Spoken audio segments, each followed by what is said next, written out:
Pop Pop. That's my character for Halloween. So I gotta take the glasses off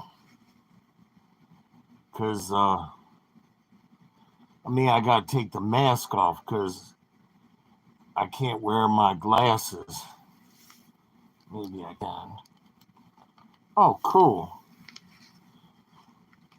That's wild. The glasses fit over the mask. So the mask is kind of claustrophobic. Give me a thumbs up if you're there. So I want to give a shout out to Maggie. Thank you for the candy. The candy was a hit. It's all gone except one bag. All gone except one bag. So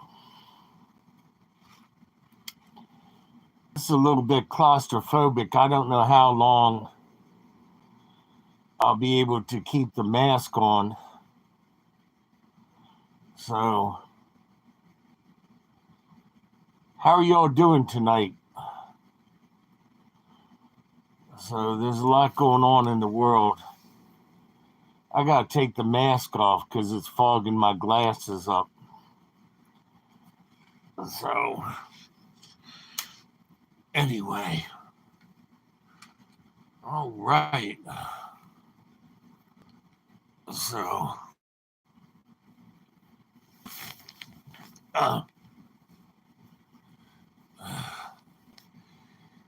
in my neighborhood, the kids are, really timid about coming up to the door because everybody's afraid they're going to get capped.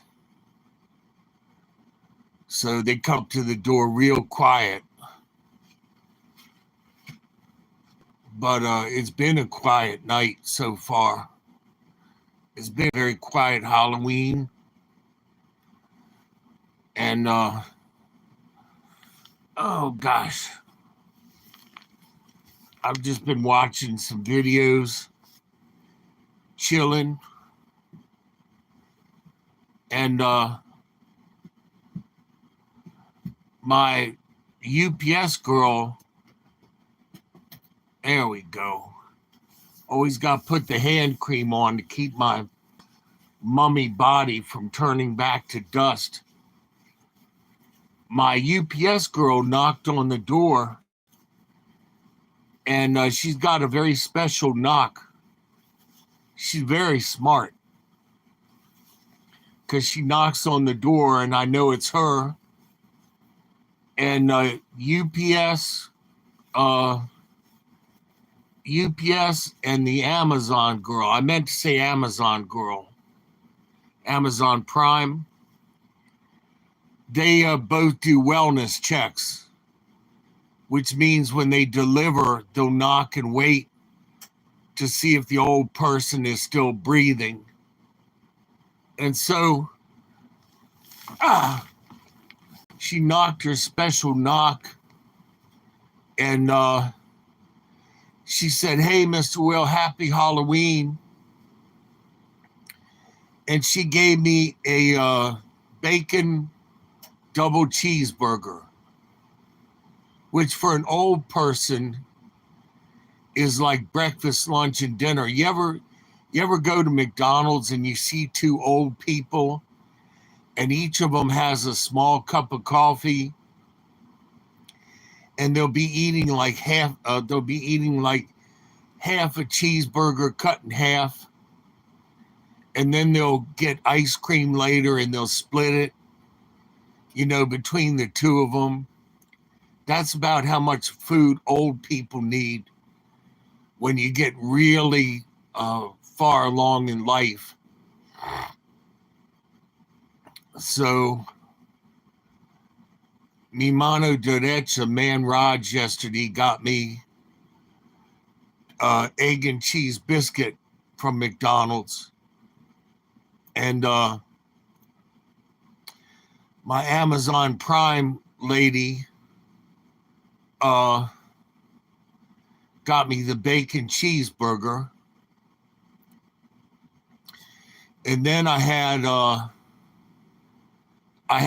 pack of those 25-cent noodles with 4 or 5 florets of broccoli.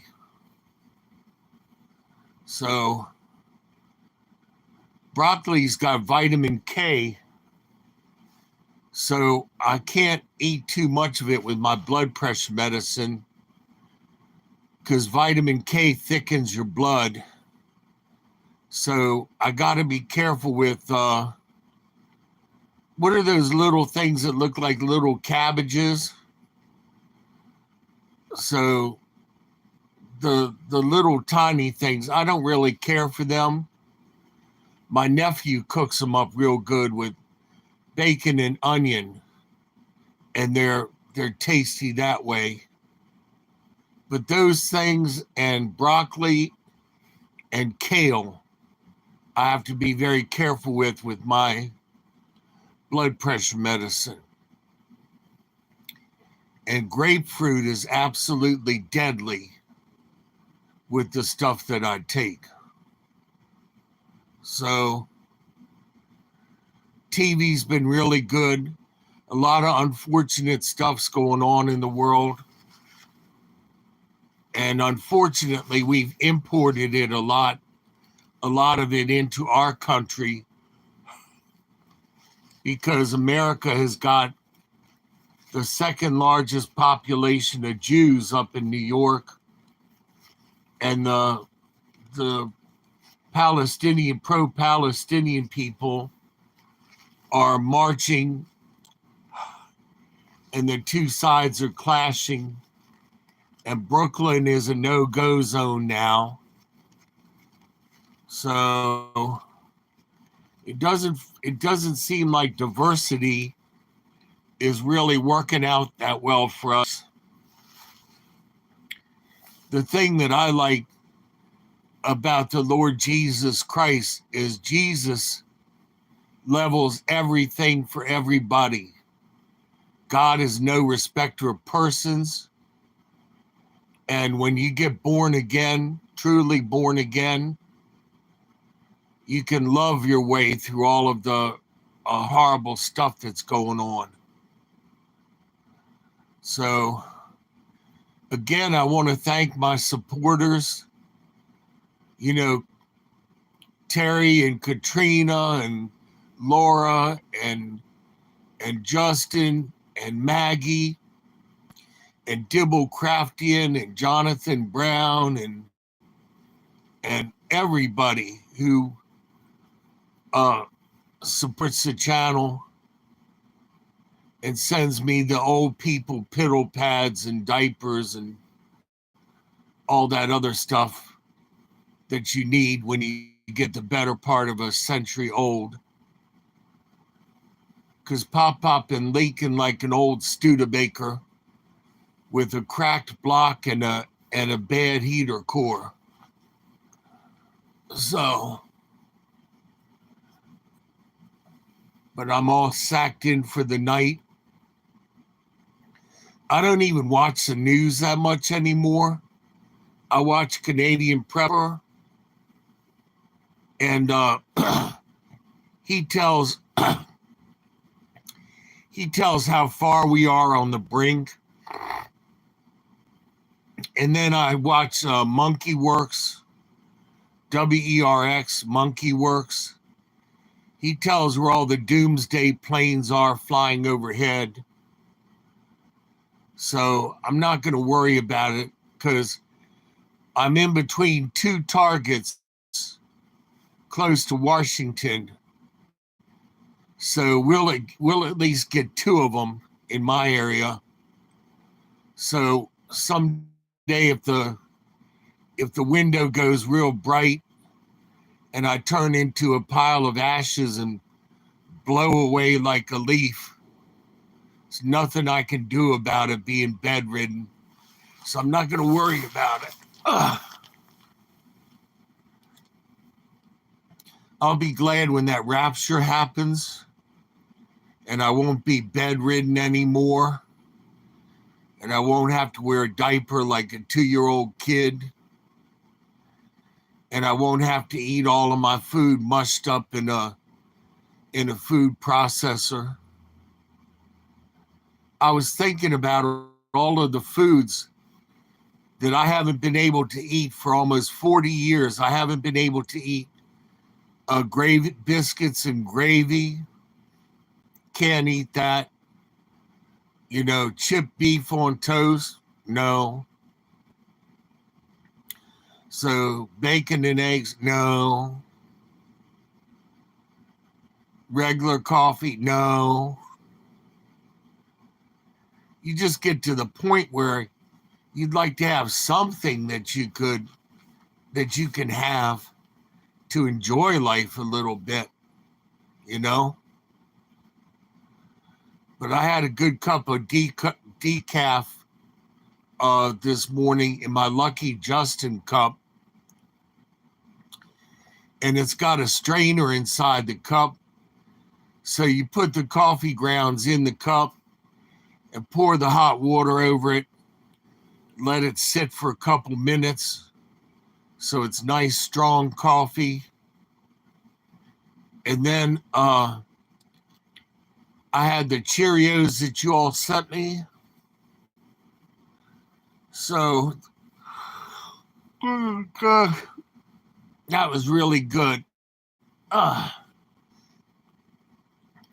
hate getting a tongue cramp when you yawn.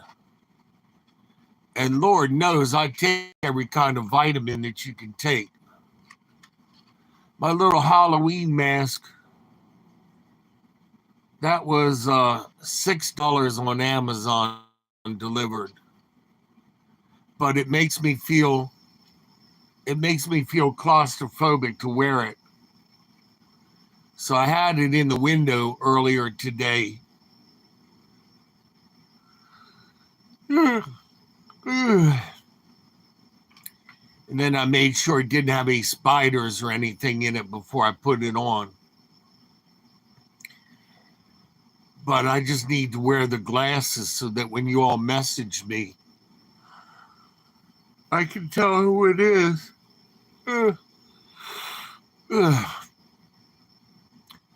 The weather's been good, so we've been blessed with the weather. And believe me, I open up the door and I tell the Lord, thank you for every new day. I thank him for the good weather and a roof over my head and food to eat. Hey, Cinderella, how you doing? And Man Raj and his wife, Mrs. Patel, they made me Indian fried rice. And it had saffron and ginger. Saffron is really expensive. And it's a very acquired taste. I like tikka masala.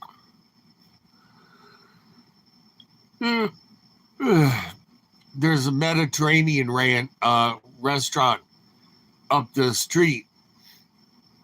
Tikka masala is $15 a plate, but it's really good with nice fluffy basmati rice.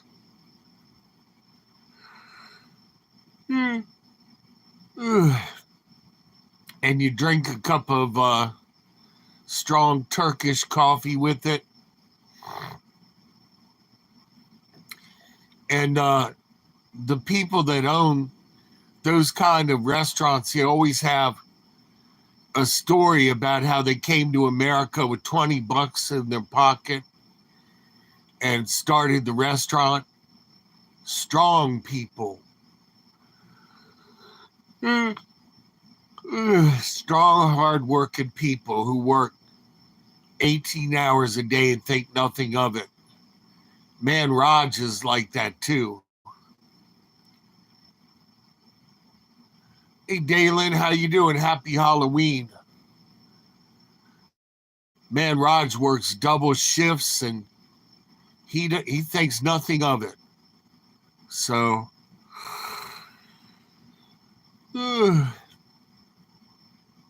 I don't know why I got the yawns. I'm going to turn in early tonight. So at least I'm comfy.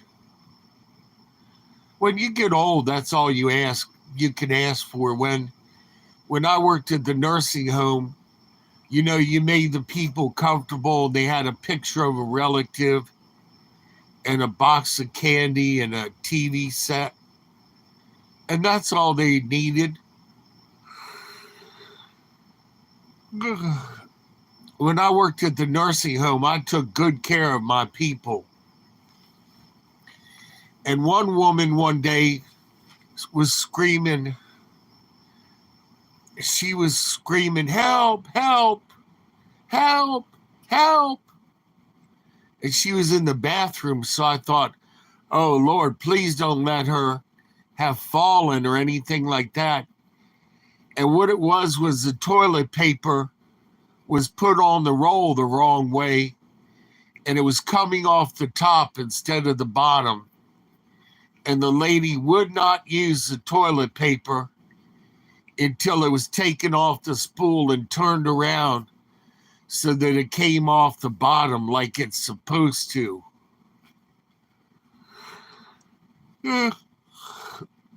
But she was screaming help in her bathroom, and it's because she couldn't use the toilet paper because it was on the spool the wrong way. So, I did 3 things that the other caregivers didn't. When I put hand cream on somebody, instead of squirting it on them and watching it go like that because the hand cream is cold, I put it in my hand and warmed it up and then put it on them nice and warm. And when I fed my peeps, I made it like we were having a picnic. I would talk about we're having a picnic and we got our hamburger and baked bean. You know, nursing homes give god-awful cheap food to the residents. It's always like baked beans and hot dogs and hamburgers. And the sad thing is they throw the extra out instead of letting the staff members have it. And when I worked at nursing home, I was starving. I went down to a size 34 waist. I still got the pants in my drawer. So, my brother would allow me coffee and 2 pieces of toast in the morning when I lived at Hell House with my brother and sister-in-law. And then I was allowed to take a sandwich to work, which I cut in half for lunch. And then I ate half of it for dinner. And then I would walk up to Friendly's Ice Cream and wash dishes until 12:30 in the morning. And the boss there, Tim, could just tell that I was hungry. And God bless him, he would come back to the kitchen and he would say that people ordered this food and they left it. Do you want it? And he would give me like a real thick tuna salad sandwich with French fries and coleslaw and a great big chocolate shake. And I was like, daggone right, I want it. Thank God. But I did a good job. I always cleared the tables so that the young kids were not handling dirty dishes and handling people's food at the same time. That never made sense to me.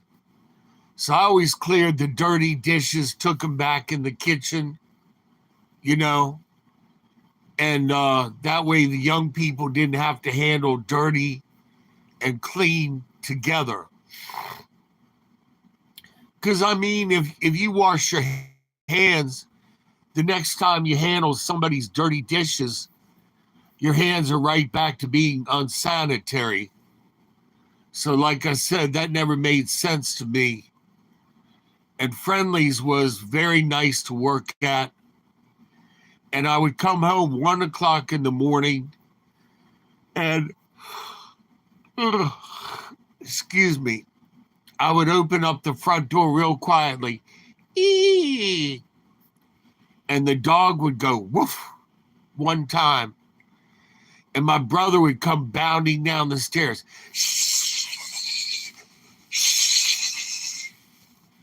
Like a flat tire, a tire going flat, or a snake. You're going to wake up the kids. Shh. And he was making more noise.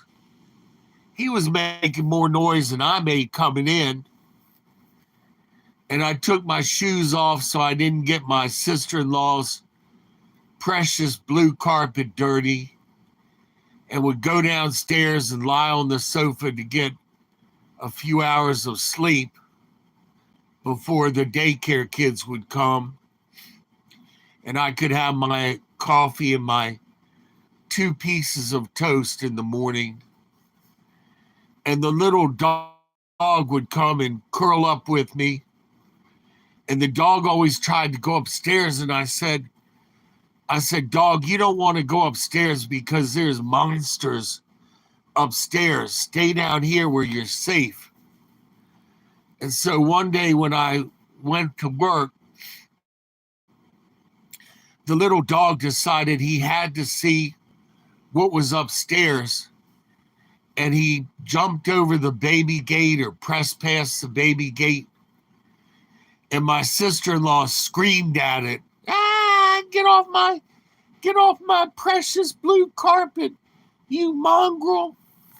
Screamed at it, and she scared it so bad that the dog peed all over her precious blue carpet and crapped all over it and ran behind the sofa.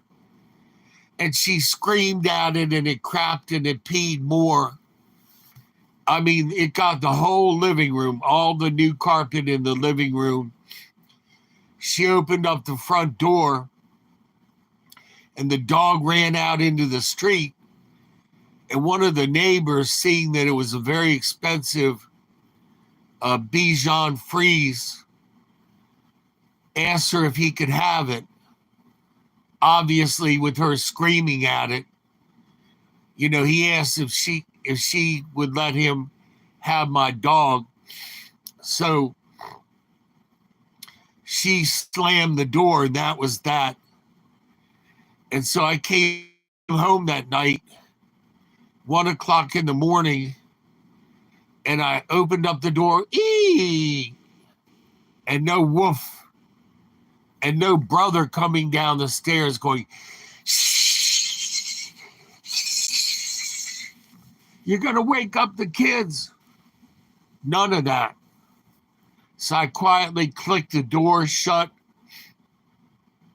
took off my shoes, walked across the wet carpet that had just been cleaned, went downstairs, got onto the sofa, and pulled my blanket up. And I said to myself, these mean, crazy people have done killed each other. And I expected in the morning to go upstairs and find bodies all over the place and all of that other stuff. And so I go upstairs, and everybody's all grumpy. And then I learned that Broomhilda kicked my dog out, our dog. And it wasn't actually my dog, it was my brother's dog, but I was the one that was kind to the dog, so it took to me. It didn't like anybody else. It curled up with me because both of us were afraid of the crazy people upstairs. But working at the nursing home was quite the experience. I had a universal badge because I had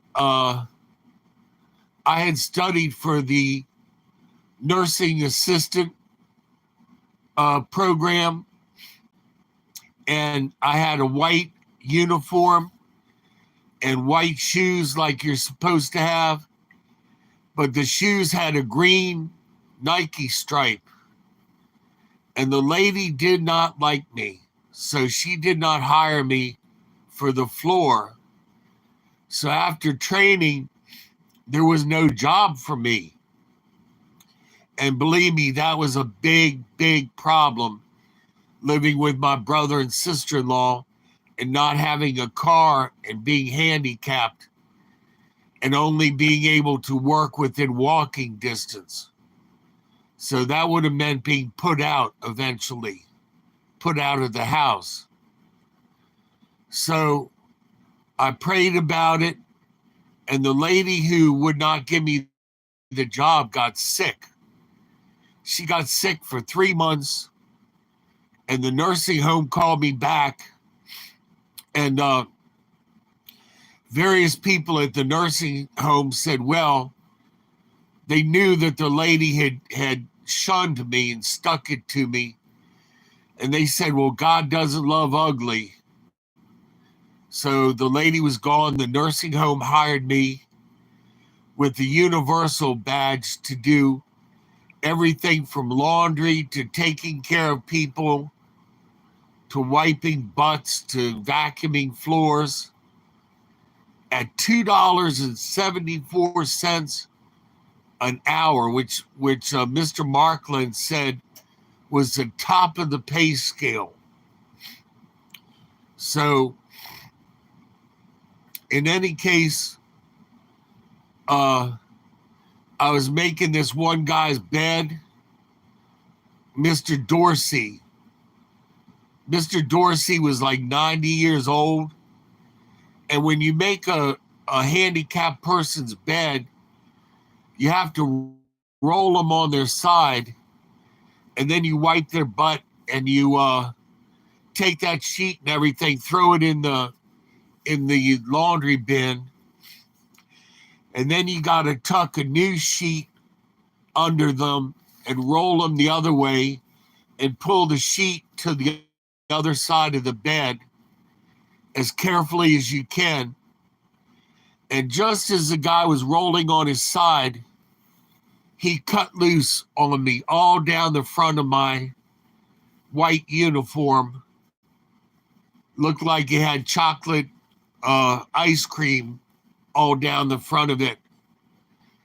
And then when he rolled over, he peed this great big fountain of pee about 2 or 3 feet up in the air and got me with that.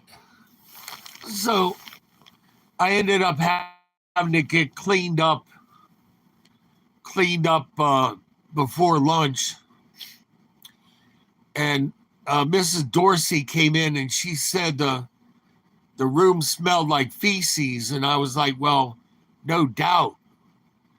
I cleaned him up as best I could. I didn't have any change of clothes or anything. So I had to kind of like wash my uniform jacket and then put it back on and go have my lunch.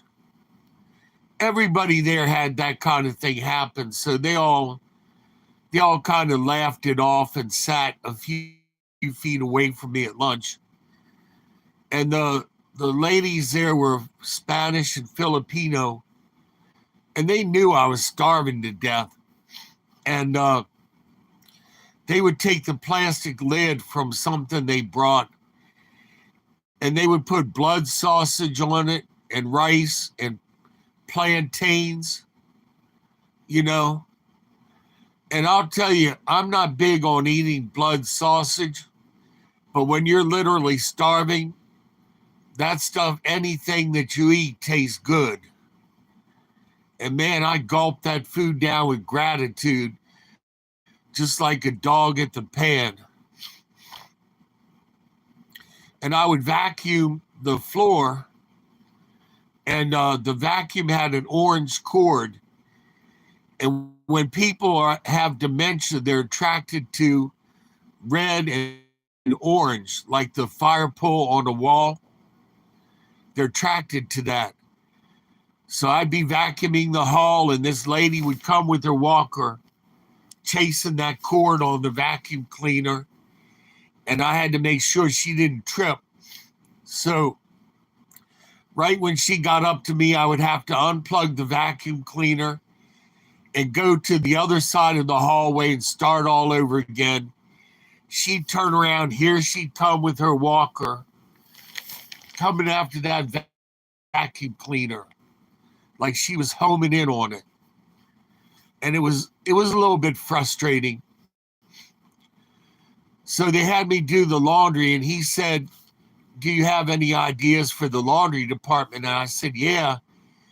I said, you all do the laundry, and you put the dirty clothes in, dump a bunch of soap, and then you have soap and poop water that the stuff is sloshing around in. So I used to wash the laundry in warm water and then dump the water. And at that point, you'd have almost clean laundry that you're working with. I used a fraction of the soap. The laundry came out cleaner and smelling better. And I bought dryer sheets out of my own pocket money. And then I told him, I said, instead of having the nurses come down to the laundry room, just put wheels on the shelving units and wheel the laundry up to the nurses' floor. That way they don't have to stop working, and you don't have to reload the laundry twice, taking it off of one shelf and putting it on the other. And so that's exactly what they did. And of course, the manager took credit for the great ideas and the lowered cost of doing the laundry. And he would say, well, are you sure the laundry is clean? I said, yes, I am. He said, well, take a diaper that you washed and put your face in it. So that was Mr. Markland's way of making sure that you had done the laundry properly. He would sneak in and tell you to put your face in the clean laundry after you'd washed it, if you were confident. And I can tell you, fam, nursing home laundry is totally different than regular laundry. It's got food from the night before, like they would have a Hawaiian night, and they would give the people pepper and pineapple and cherries and shish kebab, and that stuff does not digest. And it would be just the same the next day, only on the sheets of the bed, along with their hearing aids and false teeth and syringes and everything else that you had to be careful about when you did the laundry. And the laundry would come down from the cancer floor, and it looked just like somebody had shot a deer and wrapped it up in the laundry. And I used to feel so bad for those people going through that slowly. Hey, Ian. Yeah, I'm taking care of myself. I just changed all my bed clothes, which is what you have to do when you're bedridden. Took my blood pressure and my medicine. I can't stay on the tube much longer because when I talk, it makes my oxygen level go lower and lower and lower. And it makes my feet and my hands tingle. And that's my body's way of letting me know that I have to stop and scoop my legs into the wheelchair and do my breathing exercises to get everything all pumped up again. I'll be so glad when the rapture happens. and I'll be with my Lord and my family, and I won't have to do all of this stuff. Checking to see how my heart's doing and all of that other crap. So I did a good job for my nursing home peeps. So this is a pulse oximeter, and it tells you your oxygen level. So I'm actually at 97%, so that's real good. And my heart's not beating that fast, so that's good. So I can stay a while longer. I had a teacher who was very brilliant in geometry, Mr. Williamson. And when I worked at the nursing home, he was one of the patients. And so they had visitors night one night. And Mr. Williamson was in his street clothes. You get a choice in a nursing home of wearing a gown or wearing street clothes. And if you wear street clothes, your family has to make arrangements to have them washed. So there was Mr. Williamson milling around with the visitors, and the whole front of his pants was wet. And I asked them why they were letting him walk around with wet pants. And they explained the whole thing about the street clothes. But the shock that I felt of seeing this man that I esteemed so highly walking around half out of his mind with pee all over his pants and not realizing it, that made me so sad.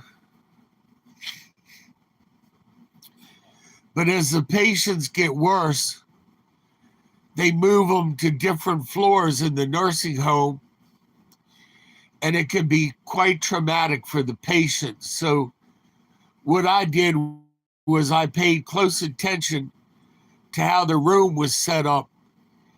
And when they were at lunch, I would move their belongings, but I would put them exactly in the same place in the new bedroom so that they didn't realize that they were in a different room on a different floor. So they didn't have trauma, because they went into the room, they saw the same picture of their loved one, and the TV was in the same place, so they couldn't tell. So just stuff like that makes people more comfortable. And I never took anybody's candy or anything like that that happens at nursing homes. You know, the loved one will send a box of candy, and the half-starved nursing staff will eat the candy. I always ask the good Lord to help me, not think about being so hungry. So God provided during the hard times. He did provide. And I made sure that I did as good a job as possible. One young man was a quadriplegic, and they were moving him with a harness, and the girl had let him slip. So he was like this with his arms up around his throat, and it literally would have choked him to DEATH if the situation wasn't taken care of quickly. So I saw the young man in the harness, and I went over and I scooped him up along with the harness, and he looked terrified because the only thing he could move was his head. Young man, I think in a motorcycle accident or something like that. I looked at him, I said, "I gotcha. Don't worry, I gotcha."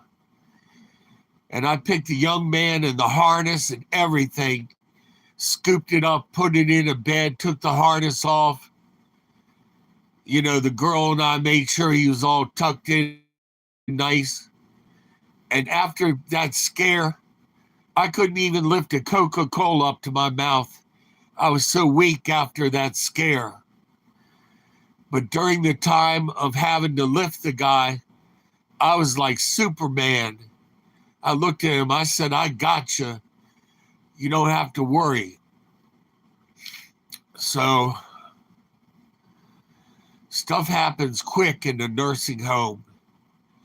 If people fall or something like that or choke, you have to really be on your game. But it was one of those jobs that it was interesting. I was never bored. And believe me, I was hungry and tired by the time I got off of work. So speaking of being hungry and tired, fam, I got to roll out. I love you all. I want to speak a blessing over all of you. May the good Lord bless and keep you. May he make his face to shine upon you and prosper you spiritually, emotionally, physically, financially, even as your soul prospers. In Jesus' name I pray, amen.